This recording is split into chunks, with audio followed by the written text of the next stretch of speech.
All right, here we go.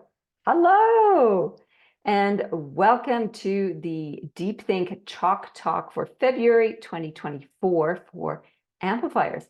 And I wanted to take a deep dive at the fundamentals of leadership practice to deal with what's coming. So a story to begin with. The story is yoga. Getting into yoga again, I watched it on an app called Center, and it doesn't matter where you go, what yoga class you do, there's a few fundamentals you can always expect. You can expect some breathing exercises. You can expect to do a bit of downward dog. There you get into downward dog and stretching out your hamstrings and going, oh, aching into that. You can expect to do some sun salutations to warm up the body, and you can expect to do the finishing rounds at the end, the best part, Shavasana, where you lie and do corpse pose and just allow the practice to settle and integrate into your body. It's fabulous. So why? Why do we always have downward dog? Why do we always have child's pose? Why do we always have Shavasana in it? And it led me to thinking about no matter how advanced you get in your yoga practice, where you might be doing something like the bird pose, which is some weird contortion where you got to balance on your elbows and stuff. Oh, that's the eagle pose. Bird is when you're crouched over and you're balancing on your wrists. No matter if you're doing advanced yoga poses, you always come back to the fundamentals: breathing, awareness, posture. The fundamentals teach us the foundation so we can build our practice to more and more complex. The metaphor is obvious, I'm hoping, for leadership practice. What are the fundamental leadership practices that enable us to build, first of all, a strong foundation for our leadership practice to deal with even more complexity as we move forward? And that's what we're going to be talking about today. Now, as I was thinking about yoga, I listened to an interesting podcast on the Flow Research Collective radio, and they were talking about collective flow, but there was this, about 5 or 10 minutes into it, they started talking about empathy. And there's 3 different types of empathy. There's affective empathy, which is when we feel other people's emotions. So if someone's upset, we feel upset, and our mirror neurons are responsible for that. And all the research into brain technology shows that when we observe someone in pain, our mirror neurons light up, mirror what's happening to that person so that we can feel and understand what's going on for them. That is the basics biochemistry, neurobiology of empathy. And it's really useful because it helps us to understand what is happening in the collective around us. Is it safe, unsafe, happy, sad, etc.? It gives us those social cues that are subconscious that help us be great cooperative, collaborative social creatures. So affective empathy is feeling other people's feelings in our body. Now, cognitive empathy is understanding another person's emotion. So getting what's causing their emotion, how they might be feeling, what it's meaning to them. And there's places where we want to do affective empathy, where we can actually feel what's going on in the room. There's places where we want to do cognitive empathy, such as when we are coaching others or supporting others. We don't necessarily want to feel everything they're feeling, because that will not enable us to be the great resource and support to the other person. If we're both really upset, it's hard to find a way through, because we've got all the other associated neurobiochemicals in our bodies that are distracting us from solution making. So as a coach, as a leader, we often want to get to cognitive empathy. And then there's compassionate empathy, which is when we are moved to take action based on what we are feeling. So cognitive empathy is a stepping stone to compassionate empathy. So why is this interesting? Well, there are different parts of the brain light up in different ways depending on the different kinds of empathy. This is what the research is showing. When we have affective empathy going on, we can be a little bit more in the primitive fight or flight, which is not helpful for problem solving, as I mentioned. It turns out that mindfulness and meditation dials down the affective empathy responses in the body. So when we have a practice of mindfulness and meditation, it allows us to skip that sort of expressive emotional experience that we're having when we're seeing other people and get into that cognitive empathy, that compassionate empathy. So it allows us to be more responsive and less reactive. We knew that anyway, didn't we? Meditation, mindfulness helps us stay centered. That's what I wrote my first book on. The other thing that helps us too is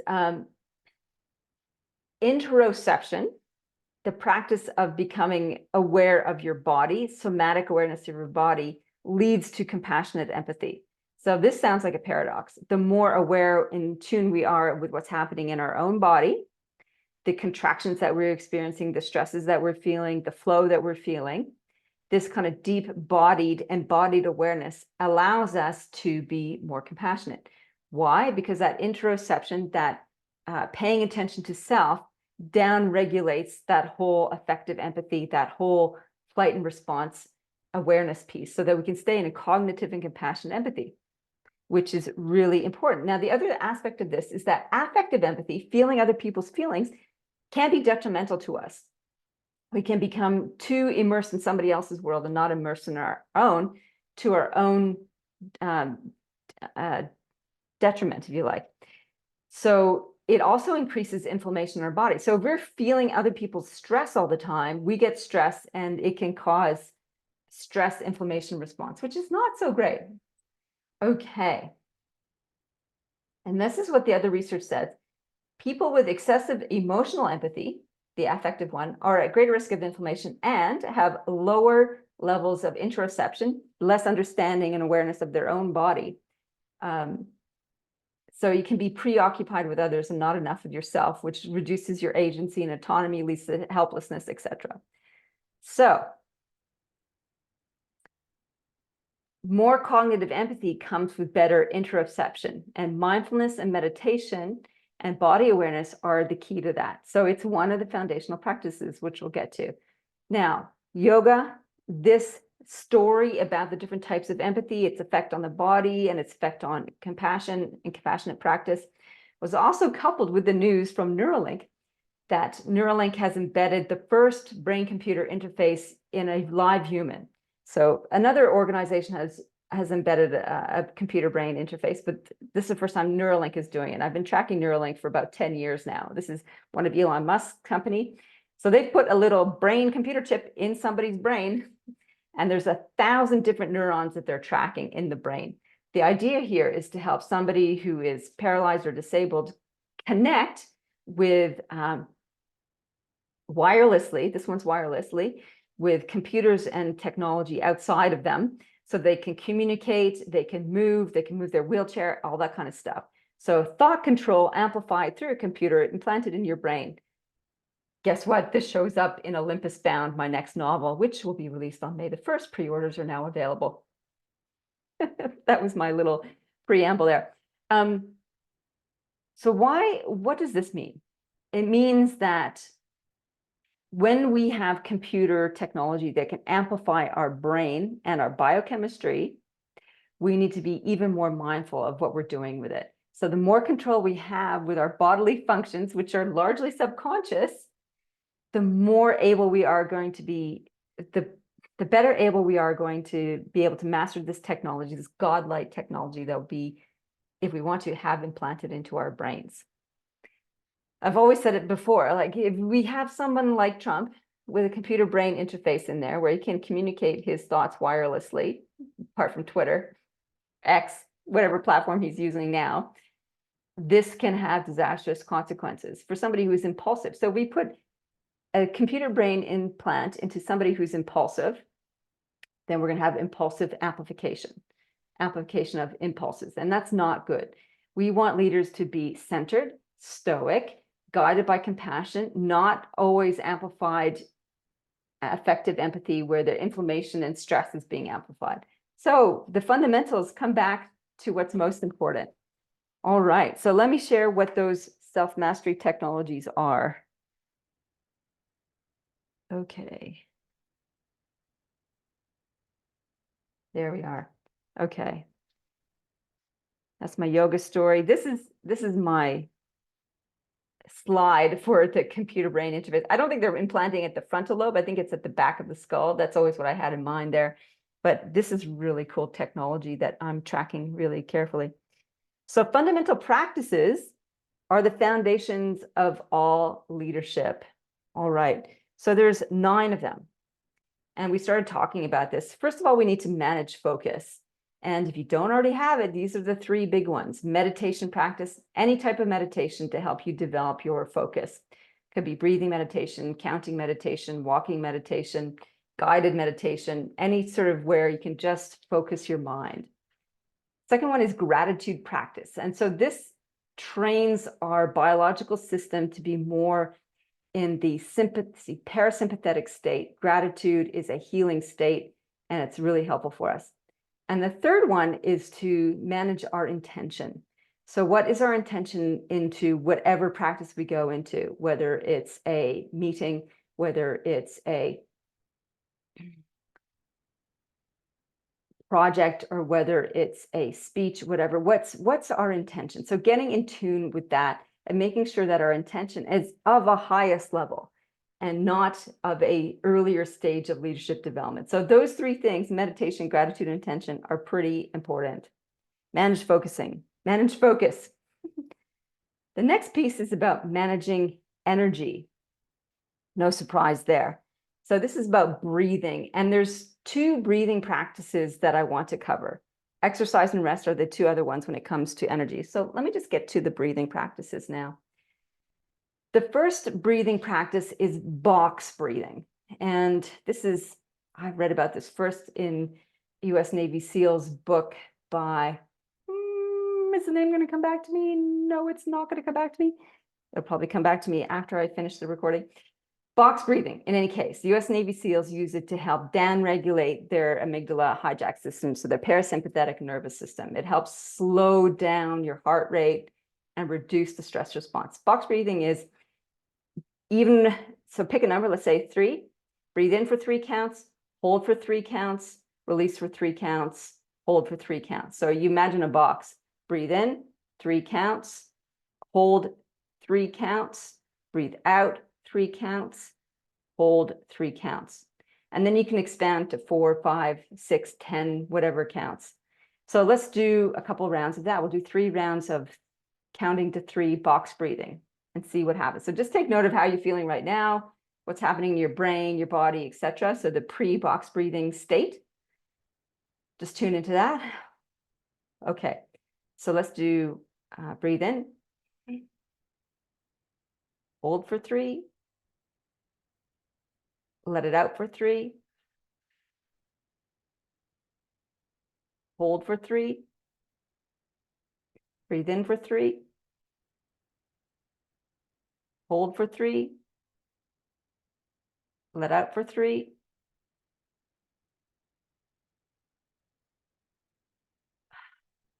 I think I've made that. I've got my own box breathing mixed up. Let's try again. Breathe in for 3, hold for 3, let out for 3, hold for 3. Breathe in for 3, hold for 3, let out for 3, hold for 3. You can keep going for that with that. If you notice, I get a slight buzzing in my head and just a kind of calming of the brain. Because yeah, you have to focus. What am I doing? Breathe. So breathe in, hold, breathe out, hold. So you're increasing the pause at the top of the breath and the bottom of the breath, as well as the length of the in and out breath. So you can try for 4. Let's do it for 4 now. Hold for 4. Out for 4. Hold for 4. Breathe in for 4. Hold for 4. Out for 4. Hold for 4. One more round. Breathe in for 4. Hold for 4. Breathe out for 4. Hold for 4.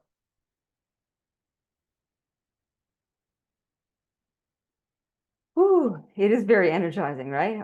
Energizing and calming all at once. And focusing on what you're doing. The little box image helps us track where we're up to otherwise, and it gives the brain something to latch onto.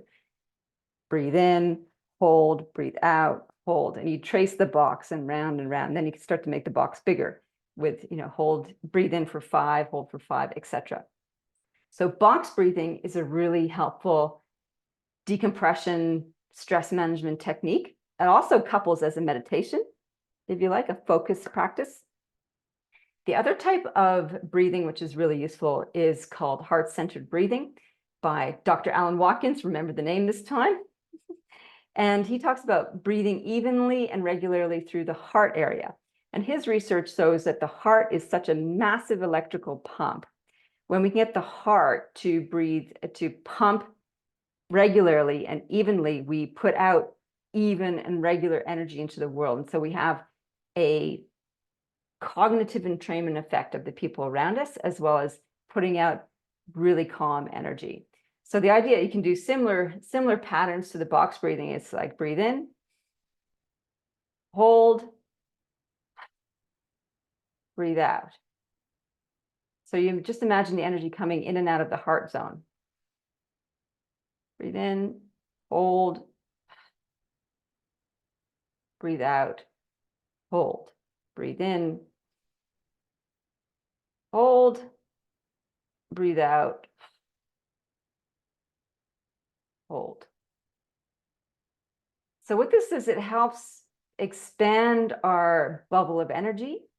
It helps us feel more calm and centered, and it helps put out this resonance into the world. So our somatic experience as a leader has a big impact on our thinking and also our interactions, which is why it's one of the fundamental practices. Now, this is about the manage your energy. So breathing, exercise, so using your physical being to purge some energy, to fine tune your muscles, your heart and your lungs. The physical instrument, the embodied vehicle of our leadership and of our life is important to be looked after. So exertion and then rest. These are all fundamental components of looking after our energy. Okay, so let's going back to the other fundamental practices. And the third set is develop self-monitoring. So this is a little bit about developing awareness of ourselves. So our somatic awareness, our interoception awareness. So log your energy levels. And I've started doing this on my Aura ring. So that's my Aura ring, which tracks my heart rate variability and sleep. In the app, it's got a new beta feature, which is tracking your energy and writing down, jotting little notes about how you feel. I can use an app, or you can just use your journal. How was your energy today? What contributed to that? So paying attention to your energy levels, how they fluctuate, why they fluctuate is interesting to help develop the skills to fine tune those. Log your emotional states. So it's not only your energy levels, but how you were feeling. So this emotional awareness, the self-regulation and emotional awareness is pretty critical for then developing this social awareness, how you're doing around other people. So coming back to the science research from that Neuroscience of Flow podcast episode, which says increased interoception increases compassionate and cognitive empathy, which increases our ability to be a masterful leader. So log your energy levels, log your emotional states, and log your heart rate variability. So doing the breathing practice, you can actually see your heart rate variability improve. And so it gives you that feedback to know that the practices are actually working, which is useful when you're trying to embed a new practice. So those are the 9 foundational self-mastery practices, which are at where you put in the foundations of your leadership practice. That basic self-mastery leads us to the ability to have cognitive empathy and compassionate action, which is what all of us want to do if we're going to be successful, effective, ethical, profound, and inspiring leaders. Woohoo! Okay, so that was the 9 foundations I wanted to talk about in terms of self-mastery technology. It comes back to those fundamentals. Which of those 9 are you actually practicing consistently is the important question for you. How might you then incorporate those practices into your daily life? Don't make it too onerous. Make it simple and easy. Do habit stacking. So if you want to incorporate a breathing and meditation practice, sandwich those 2 together. Use your breathing practice as a meditation if you don't have meditation practice already. When should you do it? Attach it to an existing habit that you're already doing. So maybe you get into bed and you read a book before bed. This is what you could do. Before you read your book, you do 2 or 3 or 5 minutes of box breathing practice, and then you get to read your book. So you're already getting into bed. You're already picking up a book and reading it. It's insert this tiny little practice right before. So and there's a kind of reward system. You can only read your book if you do your 5-minute meditation. Trying to do it after your reading of the book, which is kind of, for me anyway, it's a reward at the end of the day. Not too easy to throw it away. It's like, before I get my reward, I'll just do this practice. And that way you attach it to a habit, you make it, if I do this, then I get to. So there's a reward embedded into the anticipation, and the cue is all there. So that's following James Clear's Atomic Habits principles of habit stacking, cues, and reward, and anticipation of how good it's going to feel once you do the breathing and then you get to read the book. Sooner, though, you'll discover that there is an intrinsic reward to doing the habit because it just feels good. Then you might decide that you want to attach it to another habit or another time of day, but just start with something easy. Likewise, if you don't have a journaling practice, when can you do that? And make it, before I do blah, that's enjoyable, I will do this. So for me, I do some journaling at the end of the day. Before I close down everything and get to chill out for the evening, I take out my journal, I write in my success journal. And I can include how I feel and my energy levels and my feeling levels and my HRV in there as well. So embedded, and then I get to go off and do what I was planning to do anyway. Okay, so that's my major message for you in terms of biohacking yourself into leadership success using the foundational principles of self-mastery. On a future of leadership technology point of view, are you aware that there are now custom chat GPTs available in the ChatGPT platform? Possibly you are. There's some really cool ones in there, and there's new ones being added every day. So what this means is that ChatGPT or OpenAI opened up their door and said, you can now custom design a ChatGPT, which means as a practitioner behind the scenes, you can upload information, documents, ideas, offer a particular way of answering particular questions so that you can shape your ChatGPT answers through that lens. I did it for my own work. As a practice, I loaded up my novels and I said to ChatGPT, what kind of writing do I do? What's my style like? And this is how I'd like you to answer in terms of being encouraging yet pragmatic. So I gave it terms of how it could be a writing coach for me. So I developed my own writing coach through ChatGPT. Now, this is not on the public one. It's what I use privately. And I use ChatGPT now to help coach me on my own writing.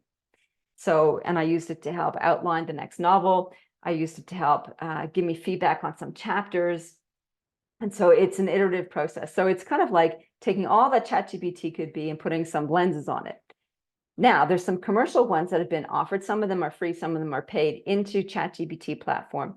And I just want to show you one of them that I explored, which was a visual display one. And at the moment, it's up on ChatGPT platform saying the latest news. And I said, draw a mind map of Zoe Rouse ideas for future of leadership. And I gave them my website address. And this is what came back. A mind map of my thoughts on the future or leadership of the future, which I thought, well, that's pretty good. It's not the most amazing graphic in the world. It's a little bit squished, but holy cow. So it's analyzed all my articles on my website and said, this is what I think about leadership of the future. And I went through it. I'm like, yeah, that is pretty much it. Excellent summary put in visual form. On this one, you can go in and you can edit the actual slide of the mind map. And I thought, wow, that's really cool. So what could you use this for? You could do this if you're putting together a proposal and you want to have a visual display of your ideas or the concepts. It can do it for you. in an instant, as opposed to you opening up a mind map software and piecing together the ideas. It can give you a starting point. Now, I would probably change around some of this stuff if I was going to use this in a commercial way to talk about my ideas. 30 seconds, less than. This is breakthrough technology. So it's worth logging on to ChatGPT, seeing what the custom ChatGPTs are happening out there, and which ones can you adopt and use to advance and quicken your particular leadership practice from a delivery point of view. I did have another look at another one, which is make videos from text. And so I took an article, a recent article of mine, plugged it in there and said, make a video. And it just got too clunky at the back end. I'm like, okay, that one's not working for me. I just wanted avatar uploaded to talking my talking points, but they wanted you to go in and finesse it. I'm like, nah, too hard. Too demanding as a customer, even though, oh my God, that's amazing technology. It's just not quite there yet. Not like the mind map technology, which can just instantly produce analysis like that. So there's some really cool stuff out there that is amplifying and accelerating your leadership practice. And as I've done, you might want to go back to look at the other past amplifier videos to look at how we analyze, use ChatGPT to do scenario planning, how we can use it to do trend analysis, how we can use it to do problem solving, decision making, all that stuff that's in lead strategy. You can use ChatGPT to help work on that. So I used it, for example. So how do you stay on top of technologies of the future? So I went into ChatGPT and said, what are the top 5 trends impacting on leaders in small to medium enterprises in Australia right now? Bang, list of it. I'm like, now I did have a caveat. It said based on its training up to April 2023. So it's 6 months, 6 or 7 months, 8 months behind the times. So yeah, not instantly up to date yet. So it is one way to get a broad brush picture, but it may not be instantly up to date. It's also, but it can be your research assistant. You still might also want to go into Google and to double check some things as well. Great way to synthesize some thinking that's already existing out there. So if you're not using ChatGPT, my friends, get onto it. It's not just about pumping out your reports. It's about analysis, it's about decision making, it's about problem solving and creative thinking. Okay, that's everything I wanted to cover today. Ellen, you're still online there. Did you want to ask or say anything before I sign us off? I'm going to press pause on the video. Okay. All right, just had a quick email conversation with Ellen about her response to her questions like that. She liked this particular summary about the foundation of self-mastery practices, focus, energy, and self-monitoring, and sandwiching the habits. So using that sort of atomic habit principles. And yes, the self-monitoring. We can go overboard with that. There's so many things that you can quantify. And I feel sometimes I feel a bit over-quantified. I've got my Aura ring. I've got a new watch that tracks my running, and it does all this whiz-bang stuff. And skiing, I even took it skiing, and it tracked all my skiing around Japan. And one day I'm like, you know what? I just don't want to know about how many verticals I skied today. So I just vertical meters. So I packed it away and just did free skiing. So you can get caught up in the performance thing, the achiever mindset with some of this stuff. If you go into the intention of self-monitoring to build your interoception, your self-awareness, so that you can be a better leader, then that's a better intention, I think. All right. Go forth and practice the foundations of self-mastery. Thanks for being part of Amplifiers, and thanks for tuning in to the Future of Leadership Foundational Practices. I'll see you in the next one.